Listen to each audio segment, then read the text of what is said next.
En agricultura es hora de Carmen Ibáñez conversa con. Cada fin de semana un interesante invitado y Carmen Ibáñez conversan sobre actualidad de forma amena y cercana. Una presentación de Banco de Chile, el Banco de Chile. Copec existe para potenciar tu movimiento. Entel, contigo en todas. Descubre todo lo que SBPay Visa tiene para ti en salud, belleza y bienestar. Beneficios pensados para disfrutar más y pagar menos. Patio Outlet, la red de outlets más completa del país. Y Falabella. Bienvenidas amigas y amigos. Nuestros invitados del día de hoy son María José Domínguez, directora ejecutiva de la Fundación Kennedy, y Arturo Brand, miembro del directorio y presidente de la Asociación Chilena de Derecho Ambiental. La Fundación Kennedy lleva más de 2 décadas dedicada a la protección y recuperación de humedales en nuestro país, combinando ciencia, educación y trabajo comunitario. Conversaremos sobre el impacto de sus proyectos más recientes, en especial Aguada La Chimba en Antofagasta y Humedal El Bato en Quintero, ambos desarrollados junto a Copec, auspiciador de nuestro programa y aliado estratégico de la Fundación en la restauración ecológica y el fortalecimiento de la gobernanza local. Aguada La Chimba acaba de ser reconocida con el Start Wetland Center Award en la COP15 de Ramsar, en Victoria Falls, Zimbabue, un galardón que destaca su biodiversidad y modelo de gestión y que nos tiene muy orgullosos. A lo largo de esta entrevista conversaremos cómo han logrado aumentar la superficie de estos ecosistemas, mitigar amenazas, vincular a las comunidades y proyectar este modelo a otros humedales del país. Muchísimas gracias por esta importante conversación, María José Domínguez, Arturo Brand, por recibirnos en el día de hoy, que nos parece que es un tema tan fundamental lo de los humedales, además que estamos muy orgullosos como chilenos, ya les vamos a contar, por un premio fantástico que recién obtuvieron. Quiero partir contigo, María José. ¿Cómo nace Fundación Kennedy y cómo definirías hoy la misión que los representa? Fundación Kennedy fue fundada por Peter Kennedy en Algarrobo, que es donde está la cuna de la fundación. Peter ya en los años 80 venía con preocupaciones sobre los humedales, él es británico, venía con la idea y un entendimiento sobre los humedales que en Chile en ese momento no se tenía, ni siquiera se hablaba ni se sabía qué eran los humedales.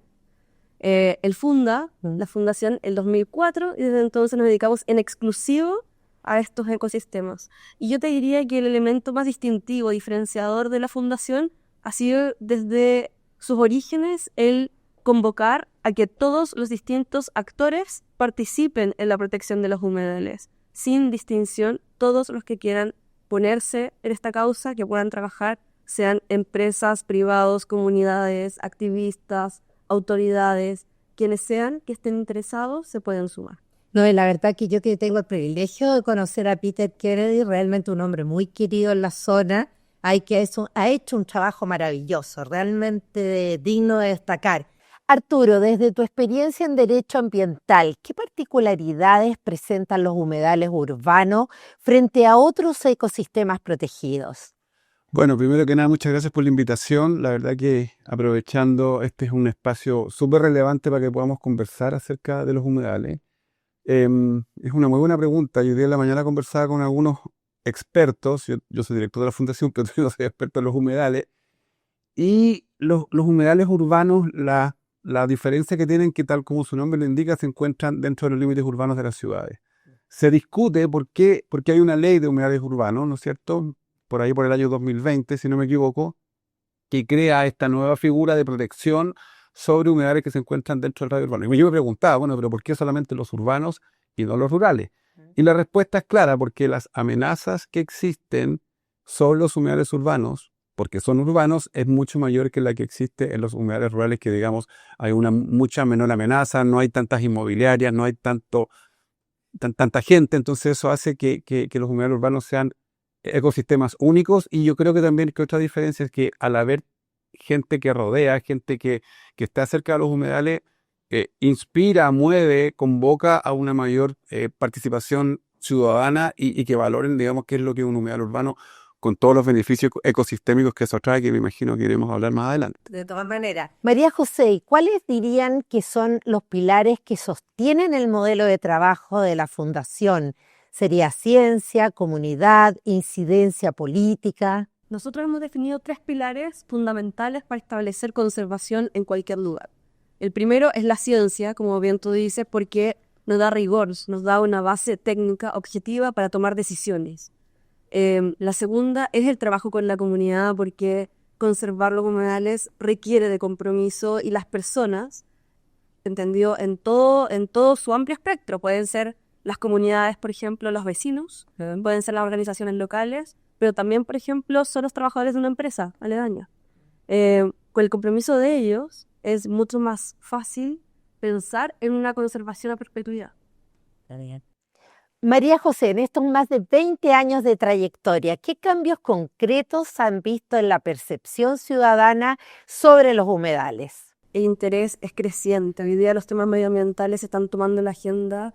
Ha ido cambiando la mentalidad, dirías tú, ha cambiado la mentalidad de la gente, hay mayor acceso a la información, la tecnología ha permitido también poder conocer experiencias de otros lugares del mundo, ¿no? Hay otros lugares del mundo donde los humedales tienen un rol muchísimo más importante que en Chile. Se entienden como motores de economía local, se entienden como un recurso crítico para las ciudades, para los países, desde aspectos sociales, culturales, patrimoniales. En Chile eso todavía está en pañales, pero hay un progreso que es bastante significativo, sobre todo respecto del reconocimiento que tienen las personas de su propio entorno y cómo entienden, como bien decía Arturo antes, la importancia que tienen los humedales como ecosistema, a pesar de que, por supuesto, que los bosques, que el mar, que todos los ecosistemas son relevantes, pero particularmente los humedales proveen una cantidad de servicios que afectan la calidad de vida de las personas.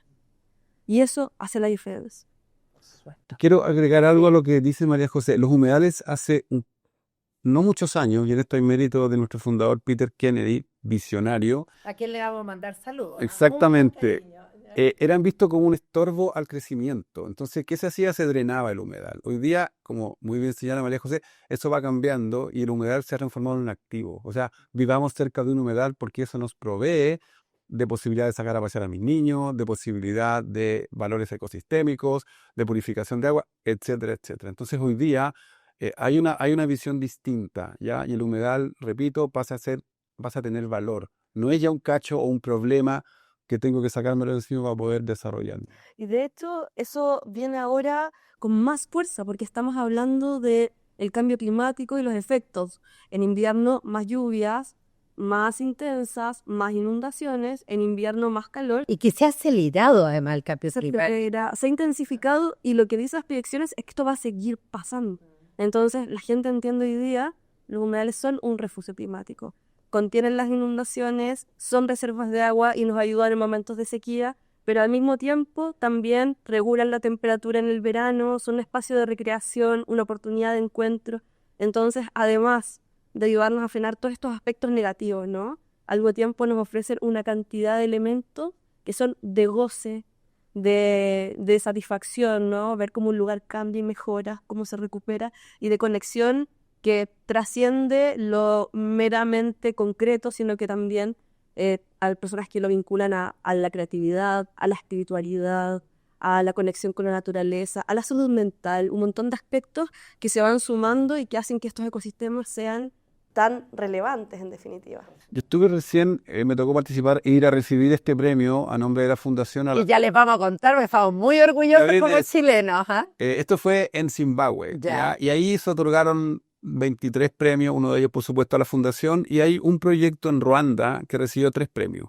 Yo me acerqué a esta persona que no me acuerdo ni cómo pronunciar su nombre y menos su apellido, y él me hizo una presentación de su humedal, y la verdad que es increíble cómo este humedal pasa a constituir un elemento de supervalor, no me acuerdo en qué ciudad, en Ruanda. Ya. ¿Por qué? Porque el humedal se pueden hacer concursos de fotografía, se pueden hacer eventos, se puede jugar a las caritas pintadas, paseo en scooter, yoga. El tipo me decía que recauda anualmente $100.000, que lo visita casi 100.000 personas. El 90% es gente de ahí. Entonces, ¿qué pasa con el humedal? Lo que conversamos con María José, le da valor a la ciudad. El humedal es autosostenible y no tenemos, que eso es lo que nosotros también buscamos, que estar pasando el platillo a cada rato, sino que este tipo me dice, yo con esto vivo, no tengo que ir a pedirle plata a nadie y además tengo metas, KPI, donde voy incorporando mis ingresos, voy haciendo cosas nuevas, maravilloso.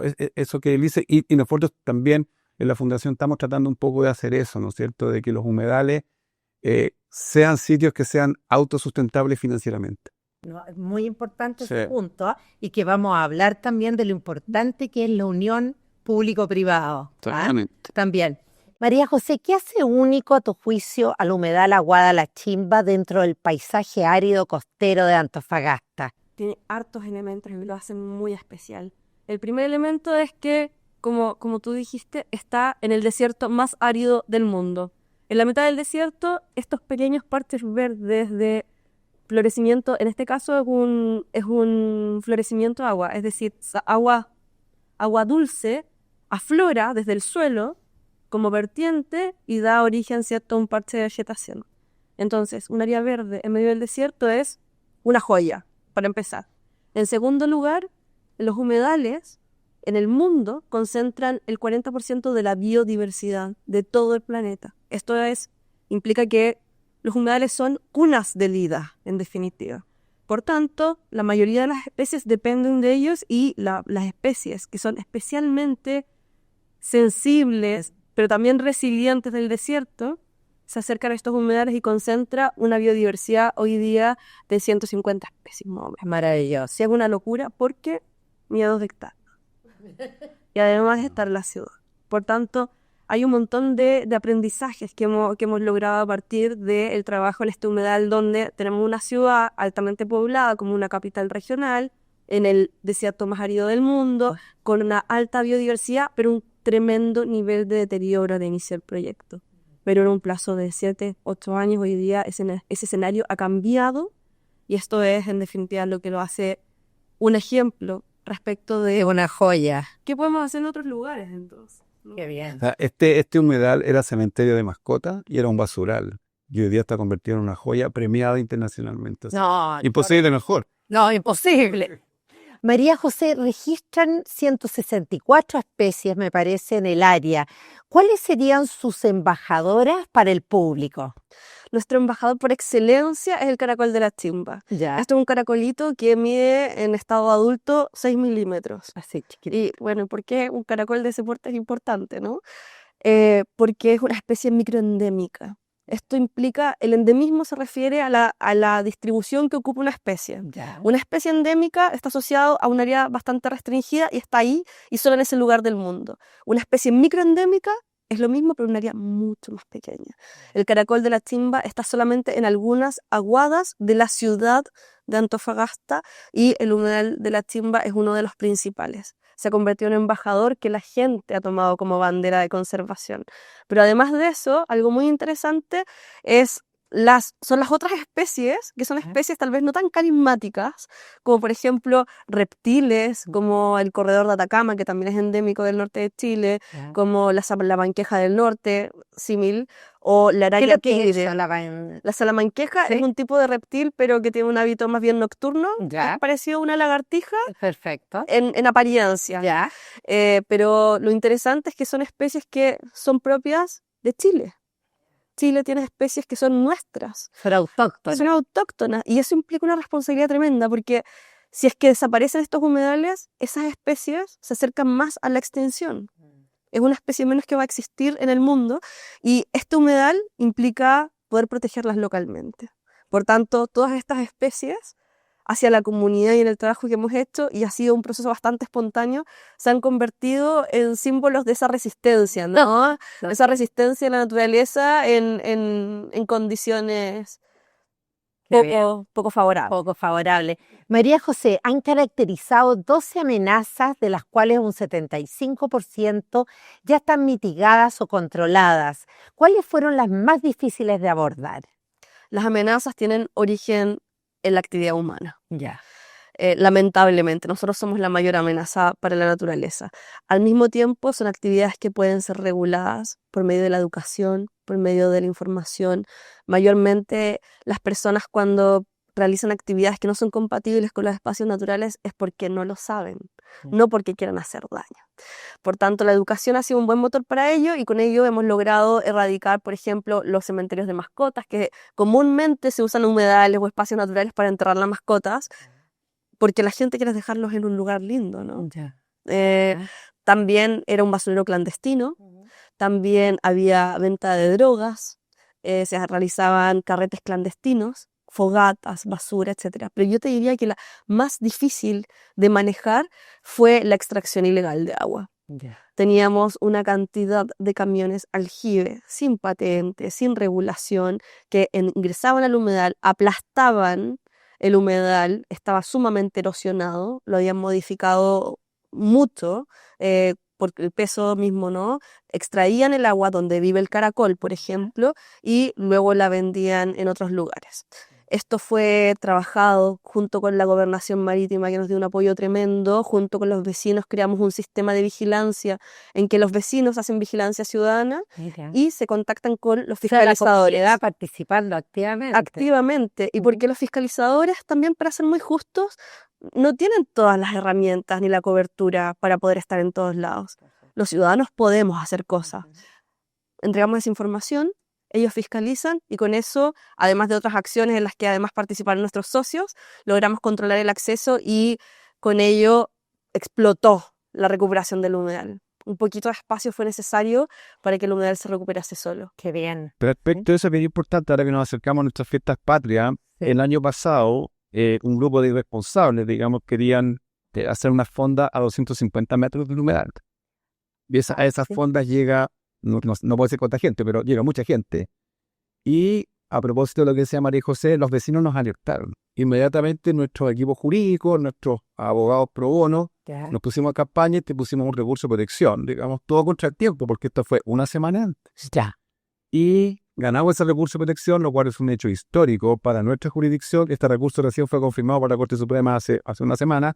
A nosotros lo que nos interesaba es que no se hiciera la fonda, pero basando como ejemplo de lo que dice la María José, nuestros principales aliados, nuestros fiscalizadores, eran los vecinos que nos avisaban, están construyendo, y al revés, cuando ya se llevaron la fonda, dijeron, bueno, descansamos en paz, pero ahí también, eso es un ejemplo súper claro de que el humedal, dentro del humedal, los principales protectores fiscalizadores son los propios vecinos. Es fantástico, ¿eh? Que la comunidad esté pendiente de... Y nos mandaban fotos, nos mandaban videos, incluso algunos iban a encarar a la gente, o sea, es increíble. Qué bien. Evidentemente el trabajo se hizo ante las cortes, digamos, pero la gente, sin ellos, la fonda hubiera ocurrido y hay daños que son irreversibles o que toman mucho tiempo en recuperarse. Por supuesto. El aumento del 48% en la superficie del humedal es realmente importante. ¿Qué acciones claves permitieron ese crecimiento?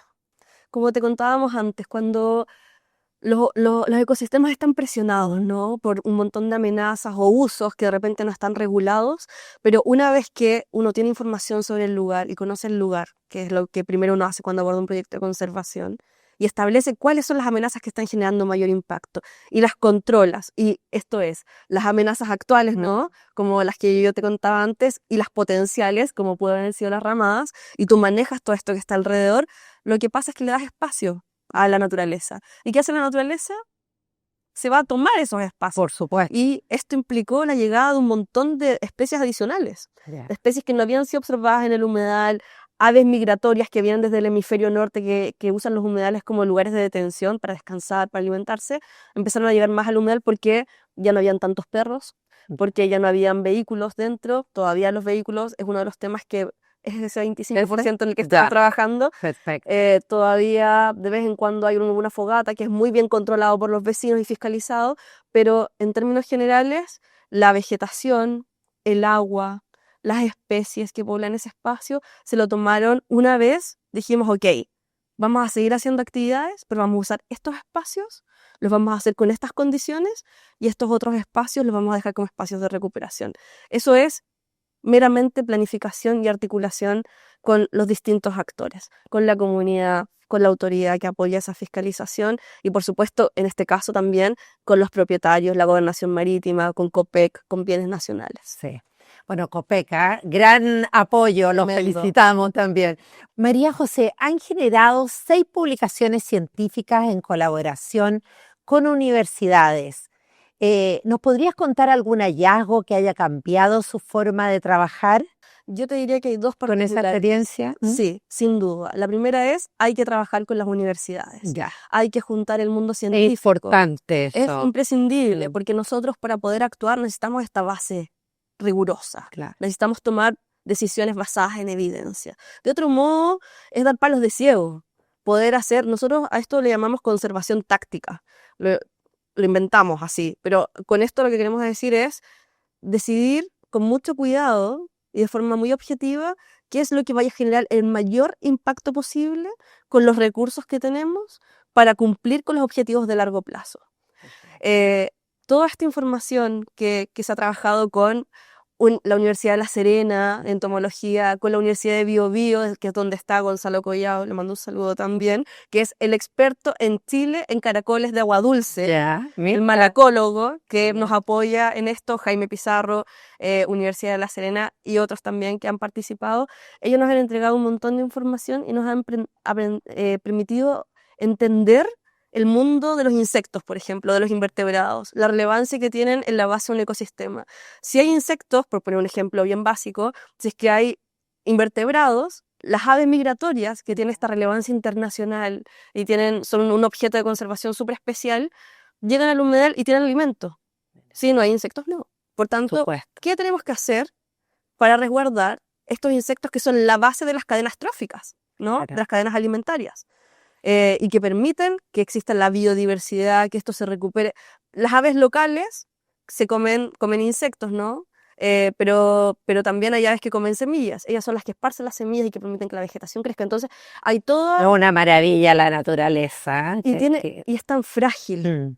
Entender esa fragilidad ha sido imprescindible y la mayor aprendizaje respecto a esto ha sido cómo vinculamos este mundo científico que trabaja, ¿no?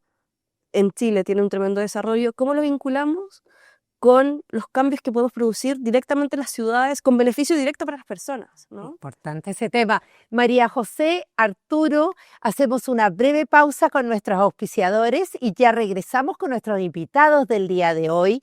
María José Domínguez, directora ejecutiva de la Fundación Kennedy, y Arturo Brandt, miembro del directorio y presidente de la Asociación Chilena de Derecho Ambiental. Ya regresamos con ellos. En Entel tienen a los mejores clientes y eso los hace una mejor compañía. Esta vez los han reconocido con el primer lugar en el Premio Nacional de Satisfacción de Clientes Pro Calidad 2025 en el sector telefonía móvil, como una señal de confianza y de su compromiso.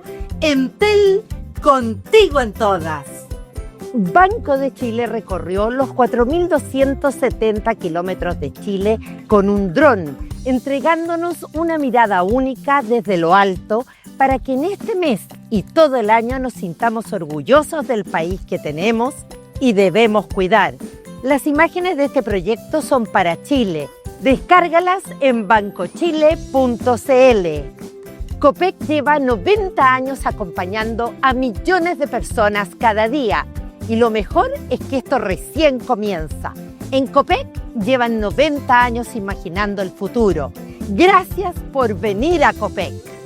En COPEC encontrarás todo lo que necesitas para mantenerte en movimiento. Descarga la app COPEC, conoce Full y sé parte de los Vivaldi. ¡Te esperamos! En falabella.com encuentras toda la variedad de la tienda y la facilidad de comprar cuando tú quieras. Visita falabella.com y descubre la mejor forma de comprar online. En Patio Outlet encontrarás grandes marcas y las mejores oportunidades. Ven a conocer Patio Outlet. Descubre más de Patio Outlet en www.patiooutlet.cl. ¿Conoces el propósito de Carosi? Nos mueve a hacer las cosas bien para que todos podamos compartir y disfrutar de un mejor entorno junto a nuestras marcas Vivo, Ambrosoli, Costa, Masterdog y Bresler. Carosi, compartir y disfrutar. Con tarjeta SBP y Visa, ahorra en salud, belleza y bienestar con descuentos en Petrobras, Falcobran y Preunic. No esperes más y solicítala en www.sbpi.cl. Ya estamos de regreso con nuestros invitados del día de hoy. La verdad que estoy fascinada conversando con la maravilla que es la naturaleza, estos humedales, toda esta labor que ha hecho Fundación Kennedy, que realmente es para aplaudirlos de pie. Saludamos a Peter Kennedy, que seguramente nos está viendo. Le mandamos montones de cariños porque la verdad que ha hecho una labor maravillosa. Estamos aquí con María José Domínguez, directora ejecutiva de la Fundación Kennedy, y Arturo Brand, miembro del directorio y presidente de la Asociación Chilena de Derecho Ambiental. Arturo, ¿qué evalúa el Star Wetland Center Award y por qué es relevante recibirlo en la COP15 de Ramsar? Bueno, las convenciones tienen conferencias de las partes, ¿no es cierto? En este caso, la convención de Ramsar es una convención que se celebra cada 3 años. Está ahí otro en Zimbabue, en la próxima va a ser en Panamá. Ya. Que nos ejecutan negociadores, pero también hay otra patita que son los eventos laterales, que son las ONG. Eché bastante de menos al sector privado ahí, pero bueno, donde pasan otras cosas. Ya. En los plenarios se negocia, en acuerdos, se dictan resoluciones, pero en los sites uno conversa con gente que hace lo mismo que uno, básicamente, y le pregunta, bueno, ¿de dónde sacan la plata? ¿Cómo funciona? El ejemplo que vi recién sobre el proyecto en Ruanda. Todas esas cosas se conversan en los cafés. Ya. Los plenarios son bastante aburridos. La verdad que yo hice un esfuerzo por meterme, pero la verdad yo rápidamente salía y me iba a conversar con gente y a hacer videos para la fundación y qué sé yo. Este es un premio bien destacado que se da a nivel internacional. Se dio se dieron 23 premios. Hay algunos humedales que ganaron más de uno. Ya. Nosotros postulamos a este premio y los criterios son conservación, trabajo de excelencia, participación de las comunidades, protección de la biodiversidad. Son todos criterios que se van analizando. Ya. Postulan muchos humedales. Esto no es tirar y abrazarse, digamos. Eso nos dijeron el primer día. Yo conocí una chica coreana y me gusta conversar con ella, me dijo que había sido curado, y yo le dije a la Fundación Kennedy, inmediatamente me dijo, oye, los felicito, qué sé yo, y nos dijo que postula mucha gente. Fue muy difícil llegar a este resultado. En Latinoamérica hubo un humedal en Ecuador, María José, y el nuestro, entonces también eso, bueno, nos llena de orgullo. Pero también yo quiero destacar un poco lo que tú decías. Este es una fundación que lleva 20 años trabajando. Mucho. Y yo creo que, y eso yo lo dije, a quien me quiso preguntar, digamos que este es un premio para Peter. Peter fue un visionario que 20 años antes se dio cuenta de esto, quizá un poco antes, ¿no es cierto?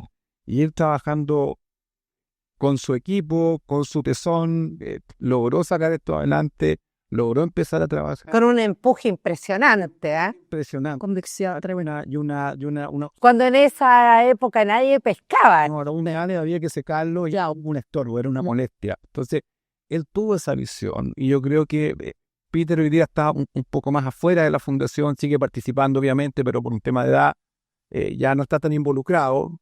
Quisiéramos que pudiera estar más, pero este es un premio para él. Yo creo que eso yo creo que es lo más importante, en lo que yo me siento lleno de orgullo. Y la gente, no solamente de Chile, expertos internacionales preguntan dónde está Peter, cómo está Peter. Sí. Entonces eso también a uno como chileno lo llena de orgullo. Un orgullo. Que no es un premio que se lo dan a cualquiera. No es un premio como algunos premios que uno se los compra, digamos, ¿cierto? Es que te llaman, ¿quieres postular el premio? Tiene varias categorías que te puede como país. No, entonces, y tampoco yo después conversando con gente del jurado le decía, bueno, pero en la Fundación Kennedy, ella mandó su postulación, no hubo lobby, no hubo nada. Entonces, también es súper destacable el trabajo que la María José y su equipo hacen al ganar este premio a nivel internacional. La audiencia estaba llena, fuimos los segundos en recibir el premio, después nos entrevistaron de varios otros medios, así que no. Arturo, ¿cómo planean capitalizar este premio para ampliar o para replicar el modelo en otros humedales? Bueno, esa es una súper buena pregunta. Yo cuando la fundación me pidieron que fuera, la verdad que claro, me dijeron Zimbabue, ¿Qué pensaste? empecé a pedir, de hecho mandaron un folleto sobre instrucciones y decía, una, tiene que dormir en su hotel con la puerta con pestillo. Ya, Eso como que me atemorizó, las dos mujeres del directorio inmediatamente yo por ningún motivo. ya. El presidente iba a estar fuera de Chile, estaba Peter, que tiene 85 años. La verdad que sentí un poco como de presión, pero bueno, Ya. dije ya, hablé con Voy. mi amigo, dije, ándate, bueno, una súper buena experiencia, qué sé yo. Y conversaba con Peter un poco antes, porque Peter estaba súper nervioso y me llamaba y me preguntaba, bueno, ¿qué hacemos con el premio? Que se dije, Peter, ¿qué quieres que yo diga cuando gane el premio? No me hicieron hablar, pero por si acaso, Ya. proteger todos los humedales que podamos. Y segundo, ¿cómo nosotros le sacamos lustre a este premio? Y eso también es lo que yo hacía, cómo con esto podemos contarle al mundo, y te agradezco también la oportunidad de tu radio, que es súper escuchada y No. súper respetada, Feliz, tu feliz. programa, de contarle de que este ha sido un gran premio y que nosotros tenemos, y ayer justamente conversamos en el directorio, cuál es nuestro siguiente paso, porque vamos a postular y tenemos varios humedales, no voy a contar cuáles, digamos, por sorpresa, queremos postular, porque yo creo que este es un ejemplo súper claro de una colaboración público-privada. Nosotros solos no hubiéramos podido. Aquí COPEC fue fundamental, ¿no? COPEC nos apoyó desde un primer momento. De hecho, la humedad está al lado de una estación de servicio. Entonces, eso para nosotros fue súper importante. Hoy día, el mundo ambiental de repente y el mundo público, ARG, no conversan. Y la verdad es que este es un ejemplo de cómo el proteger la humedad genera una relación virtuosa en que todos ganan, la empresa y el medio ambiente. Y hoy día, claramente, y esto vuelvo a repetir, es un ejemplo, la empresa puede ganar conservando una humedad. Hay temas reputacionales, hay temas de ESG, hay temas de filantropía. No quiero tampoco referir mucho a eso, pero Pero muy importante lo que estás diciendo. y también en mi experiencia conversando con otros actores, las empresas que más se preocupan de los humedales son aquellas empresas cuyos resultados dependen de un agua pura, que los humedales se llaman los rellenos del mundo, purifican agua. Entonces estamos hablando de industria cervecera, el whisky, y hay muchos ejemplos, ¿no es cierto? No quiero dar nombres de empresas, digamos, pero que nos decía, nuestros principales donantes son empresas que dependen de un agua pura.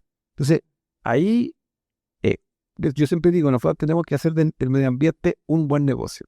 En la medida que nosotros logremos convencer a las empresas, y en eso estamos, de que esto no es solamente filantropía, eso son monedas, sino que esto afecta la última línea, lo que se llama la doble materialidad, nosotros vamos a terminar de convencer al mundo e ir como apóstoles, digamos, por todos lados, esto va a funcionar solo. Y en Chile hay algunos ejemplos de energía renovable, electromovilidad, y queremos que los humedales sea el siguiente paso. El humedal, por eso que nosotros decimos que tiene que ser un valor y que todos tienen que mirarlo como un activo, que es vivir cerca de una humedal sea algo maravilloso, en que todo el mundo se pelee, digamos, por comprar un departamento, una casa, cerca de un humedal, que eso le suba el precio cuando me construí un humedal, no como era antiguamente. Y estamos trabajando para eso. Qué bien.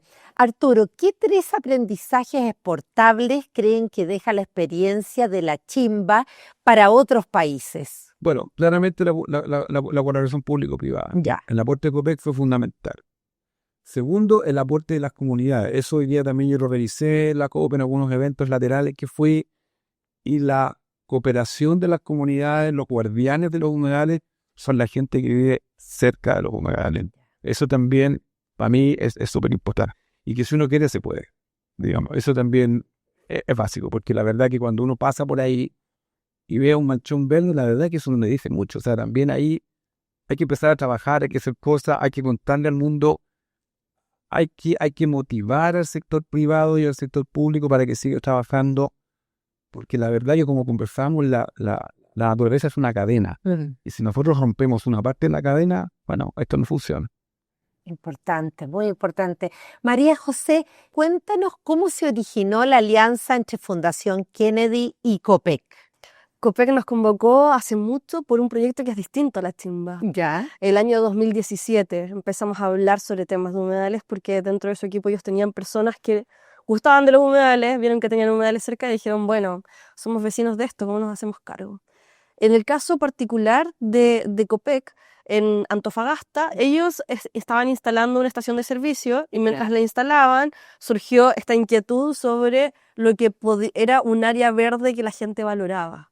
Pero no había información, no habían estudios, no se sabía nada, qué había ahí, qué no había, habían algunas ideas de lo que podía hacer, y también en torno a los humedales muchas veces también hay mitos, como por ejemplo, no es que la estación de servicio no es compatible con el humedal. ¿No es compatible? ¿Sabemos si no es compatible o creemos que puede no ser compatible? Que es una inquietud legítima, ¿no? Pero había que dilucidarlo. ¿Es esto un ecosistema relevante? ¿Es esto incompatible? ¿Qué tenemos que hacer para compatibilizar esto? Nos convocan y nosotros nos hacemos cargo del proyecto. Esto en el año 2018. Ahí partimos de nada. En un humedal que era, como les decíamos antes, un basural, vendían drogas, cada cierto tiempo tiraban bengalas, que era un peligro de incendio porque avisando que llegaban drogas, ¿no? Era un lugar peligroso. Pero a pesar de eso, de día, los fines de semana, la gente iba de paseo, la gente iba a este lugar verde, la gente que gustaba del paseo en la naturaleza, la gente que gustaba del arte. Iban los fotógrafos, por ejemplo, iban a este espacio, pero en actividades que no estaban interconectadas. Entonces, nosotros lo que hicimos acá, igual que cuando trabajamos en otros proyectos, es que asumimos un rol de articuladores. Entender qué es lo que hay, quiénes están alrededor, cuáles son los intereses, cuáles son los problemas, cuáles son las inquietudes, y buscar resolverlas. Y esto ha hecho que hoy día el humedal sea un lugar de encuentro, un lugar donde pasan una cantidad de actividades. La mitad de las actividades las organizamos nosotros, la otra mitad no somos nosotros. Y eso es lo que nos hace más felices, porque en definitiva genera una sensación de orgullo saber que este proyecto ya no es de nosotros. Es de la municipalidad, es del gobierno regional, es de la Seremi, es de los colegios, es de los vecinos, es de Todos involucrados. todo el mundo involucrado, todos tomando parte, y eso es lo más relevante, porque los humedales, la idea es que estén para siempre, ¿no? Un proyecto de conservación tiene un tiempo de duración, no siempre es para siempre. Hay 40.000 humedales en Chile. ¿Cómo hacemos para llegar a 40.000 humedales? No se puede, o sea, solo es imposible, nosotros no vamos a poder hacerlo.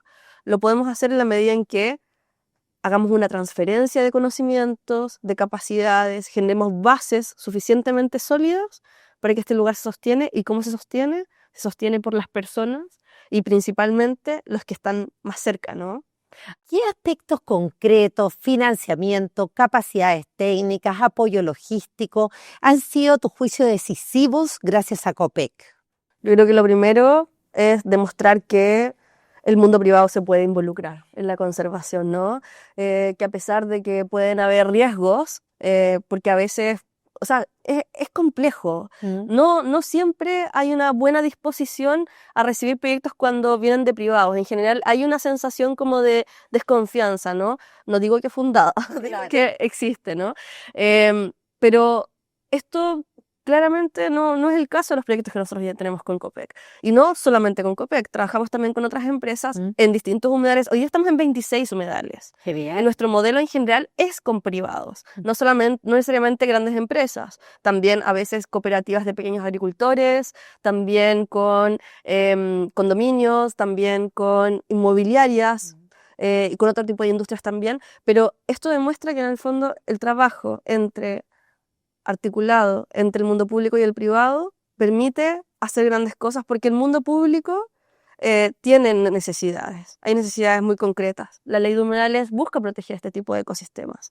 El mundo privado nos puede aportar el financiamiento. La ley de humedales, ¿qué opinas Hay que tú de la articular. ley de humedales? Bueno, la ley de humedales, primero que nada, creo que hay que ser justo y darle mérito al senador Alfonso de Urresti, el cual que estuvo detrás con un motor súper importante, su equipo asesor, Melissa, que estuvo ayudando ahí también.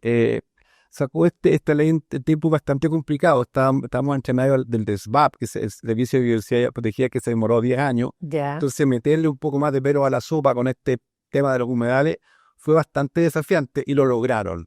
Y también yo quiero hacer público mis felicitaciones al senador. Esa es una ley bastante corta, tiene 5 artículos, pero sí es importante porque primero pone el tema sobre la mesa y porque segundo, esos 5 artículos dan pie para la generación de otras iniciativas legislativas. Por ejemplo, instrumentos de planificación territorial, modifica el artículo 10 de la 19.300, que es la Ley Base de Marco de Cambio Climático, y establece que cuando se haga un proyecto en la área de influencia de un humedal, tiene que entrar el sistema de evaluación de impacto ambiental. Se han dictado guías también sobre cómo tiene que hacer eso, porque eso no es muy conocido.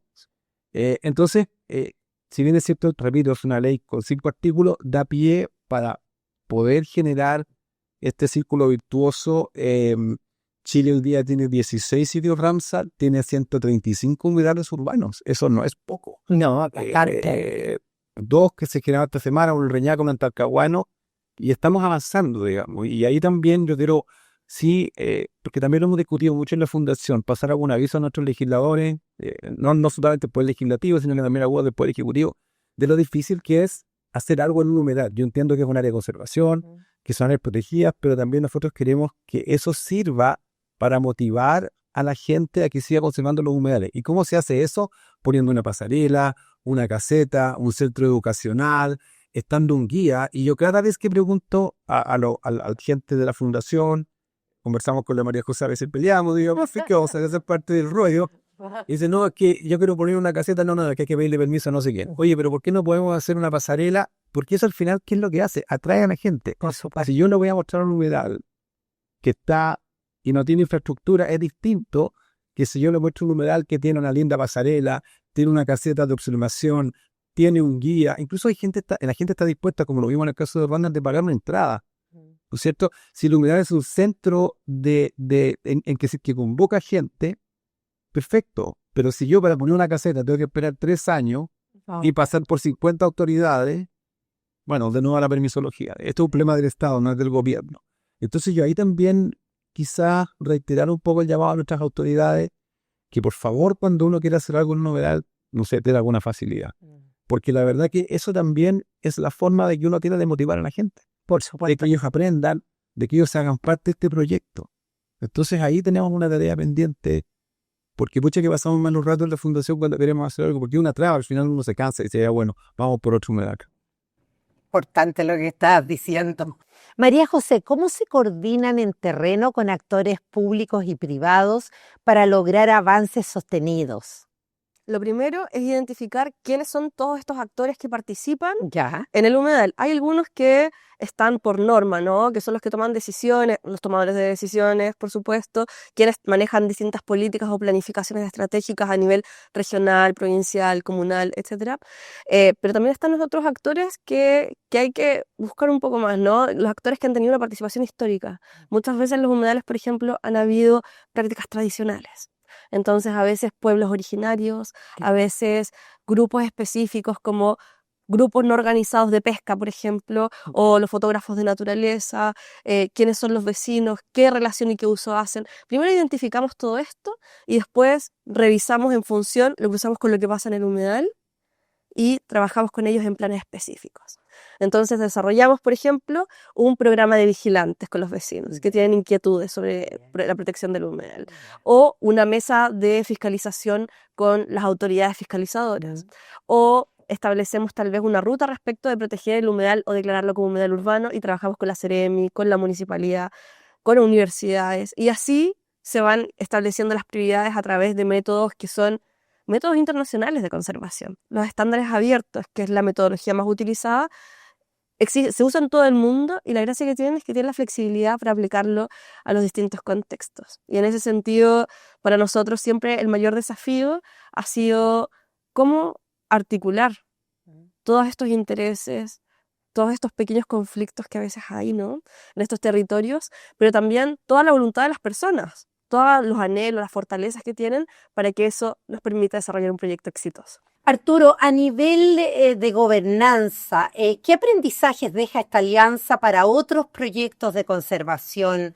a tu juicio? Bueno, el trabajo viene un poco de la mano de Copec. Yo en ese sentido creo que las empresas hoy día, lo que conversamos antes de la entrevista, ven el tema de colaborar con las fundaciones como filantropía. Esto ya no es filantropía, tampoco es ESG, estamos en una nueva dimensión en que esto puede, repito, afectar su línea final. Ya. Entonces, Copec ve múltiples beneficios. Yo también habría que preguntarle a ellos dónde los ven. Yo tengo algunos, el tema reputacional, el tema de que las comunidades se les acercan, y eso también para ellos es súper importante, la relación con los que se llaman los stakeholders, que son por eso que está al lado de un servicentro.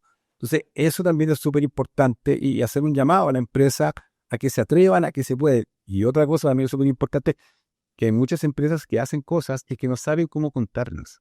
O que no, Porque no quieren contarla. porque creen O que no lo... cuentan, le va a llegar una ola de vuelta, pero cuando uno se basa en argumentos técnicos sólidos, bueno, perfecto, vamos a discutir. Claro, el problema es que a veces la ideología supera la evidencia y está con un problema grave, pero cuando uno tiene los argumentos técnicos, fácticos, ahí se acabó una discusión.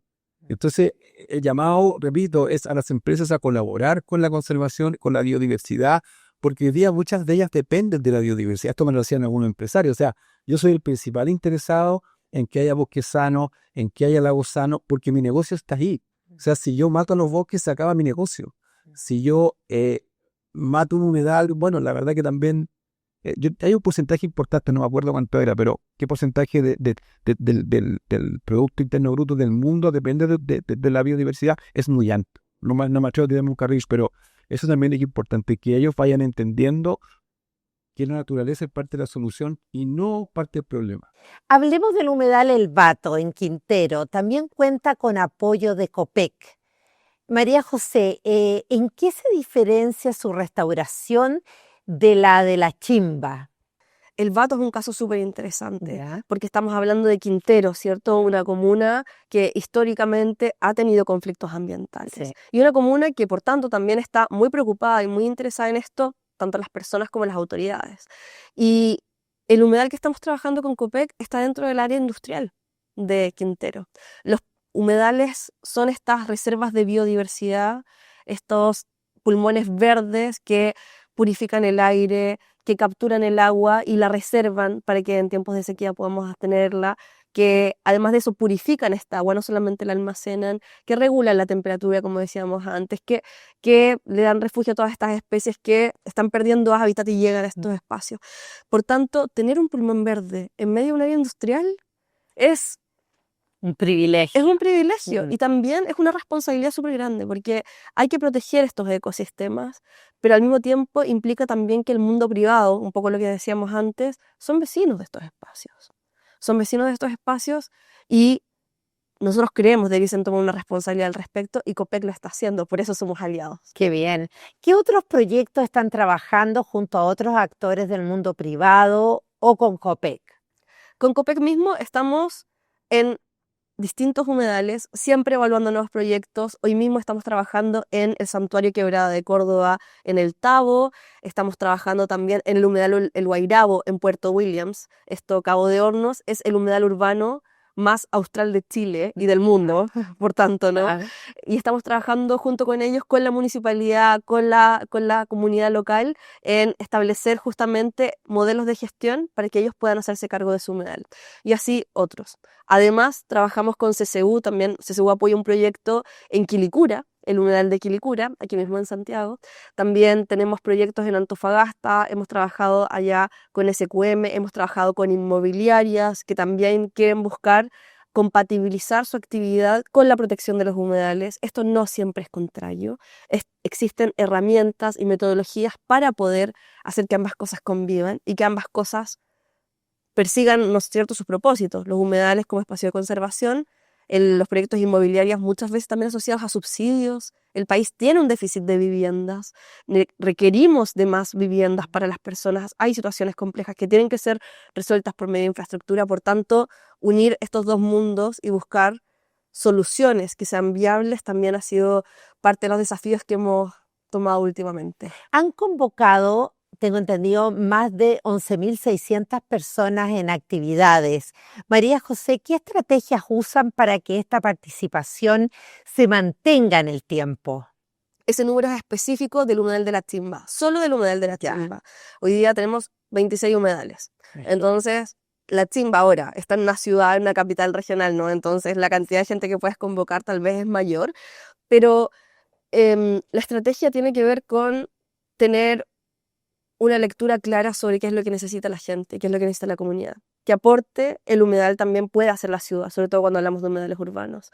Que el humedal sea un espacio para la educación ambiental, que pueda ser visitado por personas de la tercera edad, que existen actividades para los niños, que sea un espacio abierto. No es un espacio público, pero sí es un espacio de acceso público. La gente puede ir a verlo. Pueda participar de los... tengan los programas de voluntariados, Mm. tenemos programas de becarios, tenemos programas de practicantes, tenemos programas de vigilantes, una serie de oportunidades para que la gente pueda asistir al lugar y la gente llega. Qué bien. Es algo que funciona, en definitiva, cuando se puede trabajar con más personas y se puede tener una comprensión más amplia de todo lo que influye un pequeño humedal. Hoy día podemos decir, sin miedo a ser soberbias, ¿Ya? que la Chimba se ha convertido en un polo para la educación ambiental y la investigación en Antofagasta. Bravo. María José, ¿cómo se involucra a niños y jóvenes en procesos de educación ambiental vinculados a los humedales? Lo primero, y esto, aunque es cliché, está más vigente que nunca, uno no conoce en general la naturaleza que tenemos alrededor. Nosotros cuando estudiamos, ¿no? Y creo que sobre todo los que somos un poco más viejos, todas las generaciones que hoy día están en el colegio, nuestra idea de naturaleza, nuestra idea de fauna silvestre son jirafas, son elefantes, son leones, no es el puma, no es el pudú, no es la lagartija endémica de Chile. Ya. No pasa eso, ¿no? Entonces lo primero es conocer y luego para proteger. No se protege lo que no se conoce, en definitiva. Si los niños tú les preguntas, oye, dibújame un humedal, los dibujos que recibimos son con jirafas. Pero luego de haber visitado el humedal, de haber tenido la oportunidad de tomar una lupa para conocer los bichitos que existen en el humedal que tengo al lado de mi casa, su visión de mundo y su interés y su sensibilidad por esa vida que habita tan cerca es completamente distinta. Desde ahí, nosotros lo que hacemos es darle espacios. Ellos se los toman. Está bien. María José, hablando de futuro, ¿qué nuevos proyectos o humedales están en carpeta para ser incorporados al modelo de la Fundación? Hoy día estamos especialmente trabajando en humedales urbanos, trabajamos también en otras áreas silvestres, pero particularmente trabajamos en los humedales urbanos porque se sabe que en el mundo los humedales urbanos son los que están más presionados porque están más cerca de nosotros y nosotros somos la fuente de amenaza en general. Por tanto, hay una mayor urgencia, están desapareciendo a mayor velocidad y en general la perspectiva mundial es bastante aterradora. Tiene que ver mucho también con el tema del cambio climático. Sí, por supuesto. Los humedales han desaparecido en el último siglo en cerca de un 60% en el mundo. Y en Chile seguimos viendo noticias, ahora afortunadamente menos con la ley de humedales urbanos, pero seguimos viendo noticias sobre denuncias de humedales que han sido drenados, rellenados o afectaciones a la naturaleza. Y nosotros estamos convencidos de que mucho de esto tiene que ver con que tenemos poco conocimiento sobre los humedales que tenemos, poca información, pocos datos que nos permitan entender cómo funcionan en particular los humedales. Cada humedal es un mundo. Por tanto, entenderlos nos permite también saber cómo manejarlos mejor y también permite que nosotros podamos mostrarle a otros. A nosotros nos ha pasado que nos hemos encontrado, no voy a decir con quiénes, pero nos hemos encontrado muchas veces con privados que se han acercado a nosotros porque han sido acusados, por ejemplo, de haber generado algún daño en un humedal por una comunidad, por una autoridad, por lo que sea, en distintos contextos, y nos dicen, oye, pero ¿qué fue lo que hicimos mal? Porque nosotros pensamos que lo estábamos haciendo bien, porque nosotros averiguamos y entendimos que lo que estábamos haciendo lo estábamos haciendo bien, entendimos que esto podíamos hacerlo y esto no. Y te das cuenta que independiente de que para procesos cierto, más formales los titulares son responsables de saber eso, independiente de esa responsabilidad, no tenían la información correcta. Claro. Hay un Entonces, desconocimiento también. Claro, ¿cómo cerramos esa brecha que tiene que ver con la información científica que comentábamos antes y el mundo del desarrollo, el mundo más económico o las comunidades incluso? María José, ¿y es muy distinta la biodiversidad de un sector a otro, de una región a otra en los humedales? Es tremenda la diferencia y eso lo hace complejo y al mismo tiempo también maravilloso, ¿no? Porque a cada humedal al que uno va se encuentra con un mundo que es completamente distinto, pero Chile especialmente es muy diverso por la geografía que tiene. Entonces, un humedal de 2 hectáreas en Antofagasta Es totalmente distinto al extremo sur, por ejemplo. al extremo sur, que estamos hablando de bofedales que tienen 200 hectáreas. ¿Son comparables? No. ¿Uno es más relevante que otro? Es parte de las preguntas que normalmente nos hacemos, pero para nosotros, ya hemos llegado a esta conclusión, cada metro cuadrado de humedal importa. Y hay que protegerlo con todas las herramientas. Y estamos contra el tiempo. Y Quedó estamos claro contra con el lo que nos decía Arturo también, es como para realmente tomarlo en cuenta. Desde tu experiencia, Arturo, ¿qué políticas públicas urgentes necesita nuestro país para asegurar la protección de estos ecosistemas? Bueno, una ya la dije, digamos, las Sí. que den facilidades que trabajar dentro de un humedal por la conservación y para la atracción de las comunidades que se involucran, el poder generar infraestructura en los humedales. Eso hoy día es prácticamente imposible, es remar en dulce de leche, digamos, y eso es súper importante.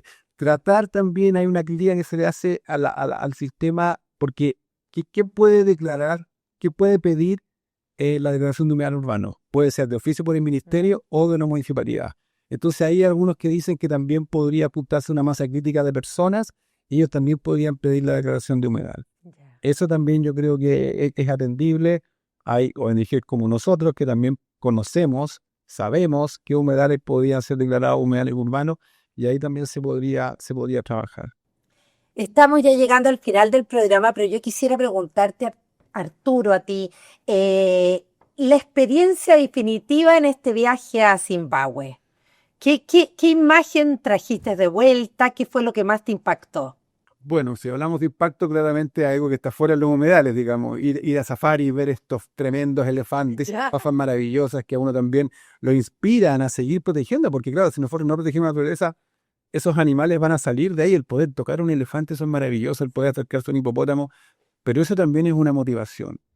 Desde el punto de vista de los humedales, una motivación extra para seguir trabajando, para seguir continuando el legado visionario de Peter, el entender que las comunidades son parte súper importante de los humedales, el que el humedal sea un tema de valor, el involucramiento del sector privado. Yo me tocó participar como panelista en un panel, habían 50, 60 personas. Entonces quien está dirigiendo el panel dice, bueno, levanten la mano los que son del sector ONG, no sé, 20.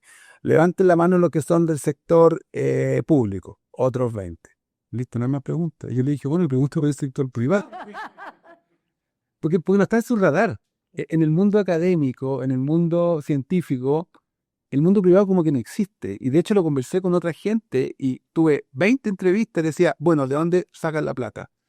Multilaterales, públicos. Pero yo decía, bueno, el mundo privado, 2 organizaciones me dijeron mundo privado. Entonces también una lección para nosotros como fundación es decir, bueno, vamos al mundo privado, tenemos experiencia exitosa, el mundo público también, las multilaterales también, pero son procesos mucho más largos y finalmente lo que yo concluyo con experiencia fáctica es que todos van sobre ellos.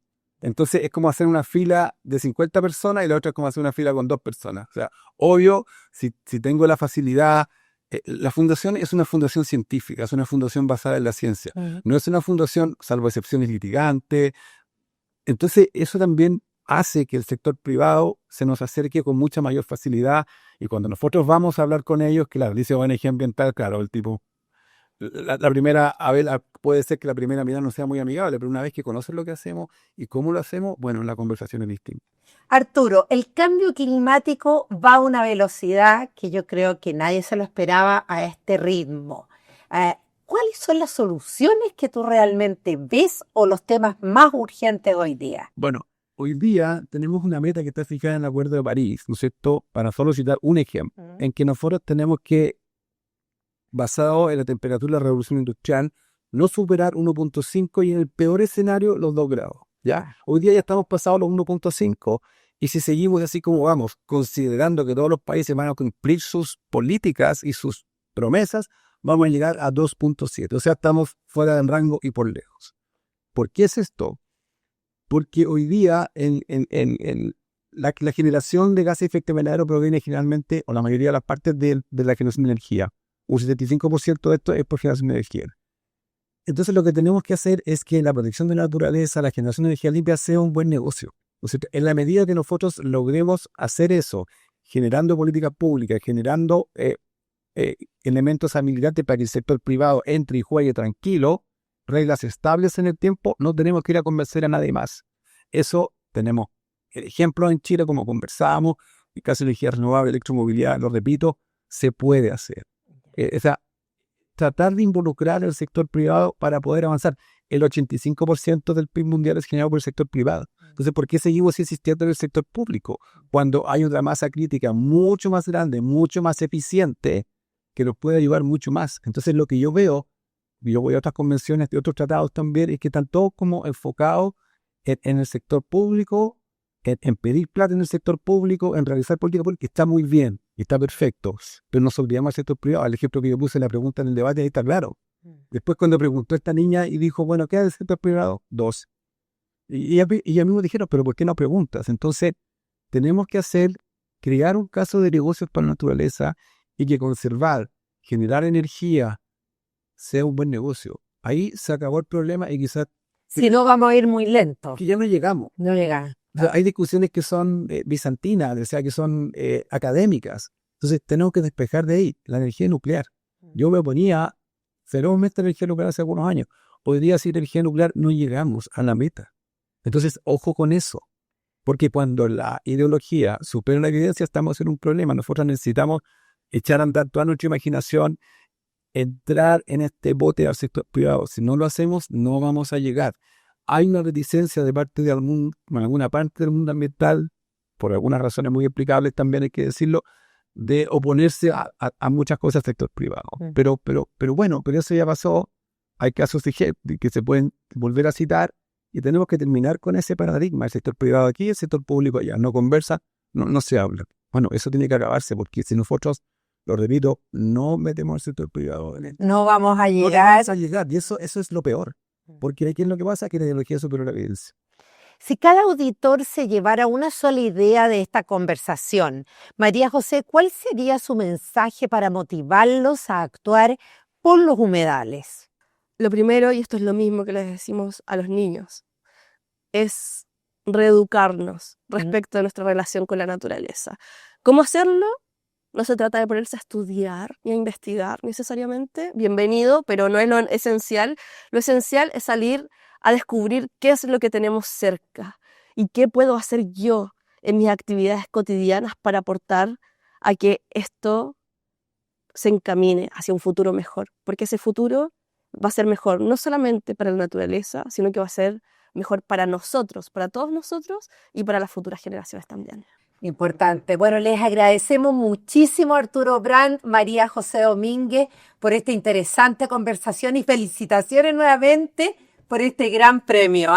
Muchas gracias. Gracias a ti por la invitación. Y muchas felicitaciones también a Peter Kennedy. Y a ustedes, amigas y amigos, muchísimas gracias por su sintonía y los invitamos para un próximo programa. En Agricultura fue Carmen Ibáñez, Conversa con. Una presentación de Banco de Chile, el Banco de Chile.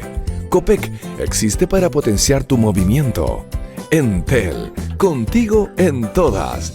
No lo olvides, paga con SBP y Visa y aprovecha descuentos exclusivos en salud, belleza y bienestar para ti y tu familia.